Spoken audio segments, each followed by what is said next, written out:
Media एवं electronic media के मेरे सभी सम्मानित साथी, आवाज आ रही है? मेरे साथ में मंत्रिमंडल में मेरे सहयोगी साथी मंत्री आदरणीय राकेश शुक्ला जी, भारतीय जनता पार्टी के जिला अध्यक्ष माननीय देवेंद्र सिंह जी, मध्य प्रदेश की विधानसभा में मेरे जो सहयोगी साथी विधायक नरेंद्र सिंह कुशवाहा जी, सांसद और अभी भारतीय जनता पार्टी की प्रत्याशी बहन संध्या जी, उपस्थित सभी मित्रों, इस समय हम सब लोकसभा के चुनाव में हैं और मुझे लगता है कि बहुत जल्दी चुनाव की घोषणा संभवतः होने वाली होगी या होगी, लेकिन पूरा देश इस समय चुनाव के मैदान में है और हिंदुस्तान की जनता का भारतीय जनता पार्टी के प्रति अपार उत्साह है। देश का नेतृत्व कर रहे यशस्वी प्रधानमंत्री, जो केवल देश के नेता नहीं पूरे विश्व के नेता हैं, ऐसे हमारे यशस्वी प्रधानमंत्री जी के प्रति अटूट विश्वास है, उनके प्रति भरोसा है और जो मोदी जी ने कहा कि उनकी गारंटी, तो पूरा भरोसा जनता उन पर कर रही है और देश की जनता भी ये चाहती है कि हिंदुस्तान का नेतृत्व किसके हाथों में दिया जाए, जो देश की सीमाओं की सुरक्षा कर सके, जो देश का विकास कर सके और छोटी से छोटी बातों की चिंता करने वाला व्यक्ति हो। इस समय देश के लोगों के मन में ये भाव है, सबका साथ, सबका विकास, सबका विश्वास और सबका प्रयास। इस परिकल्पना को पूरा करने का काम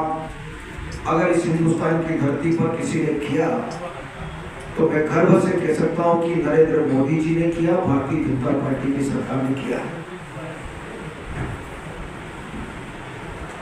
देश की आजादी के बाद 75 साल होने के बाद जो पार्टी सरकारों में रही, लंबे समय तक लगभग 60 वर्षों तक राज किया होगा, लेकिन उस राजनीति में प्रजातंत्र में केवल परिवारवाद, तुष्टीकरण, भ्रष्टाचार और मुझे लगता है कि इन सब बातों को लेकर के काम चला। एक परिवार के पीछे ही चले रहे, हमेशा चिंता उन्होंने परिवार की चाहे अभी भी जितने गठबंधन हो रहा है या जो साथ में चल रहे कांग्रेस के, चाहे वो शरद पवार हो, मुलायम सिंह जी हो, लालू जी हो या और कोई हो, सब अपने बेटे भतीजों को ही मुख्यमंत्री बनाने में लगे हैं। सोनिया जी अपने बेटे को प्रधानमंत्री बनाने में लगी है, जिनने केवल परिवार से उठकर के कभी काम नहीं किया और तुष्टीकरण की नीति हमेशा सामने रखी, तो मुझे नहीं लगता कि वो कोई देश का बड़ा कर सकते हैं। और मुझे कहते हुए बड़ा गर्व है कि देश के यशस्वी प्रधानमंत्री नरेंद्र मोदी जी ने विकसित भारत संकल्प यात्रा निकाली। 2047 तक उन्होंने 25 साल का जो लक्ष्य दिया कि 2047 तक विश्व में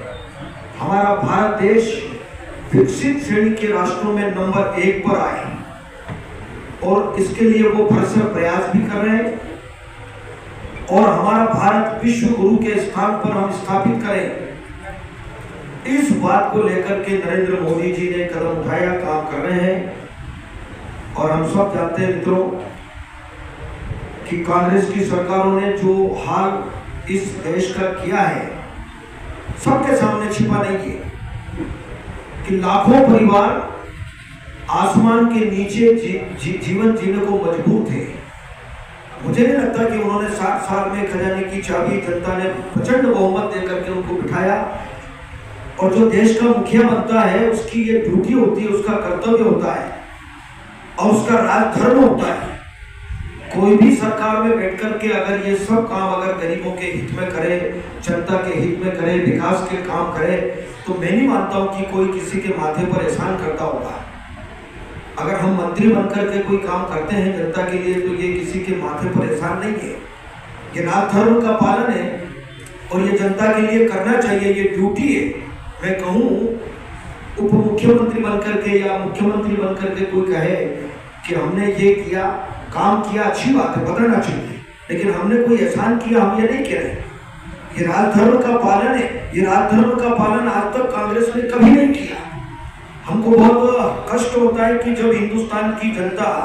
60 वर्षों के बाद खुले आसमान के नीचे लाखों परिवार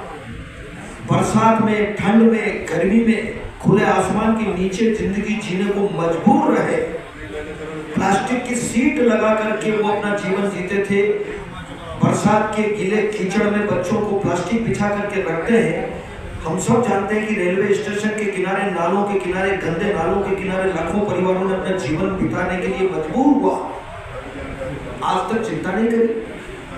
मूलभूत आवश्यकताओं की पूर्ति कभी कांग्रेस ने नहीं करी।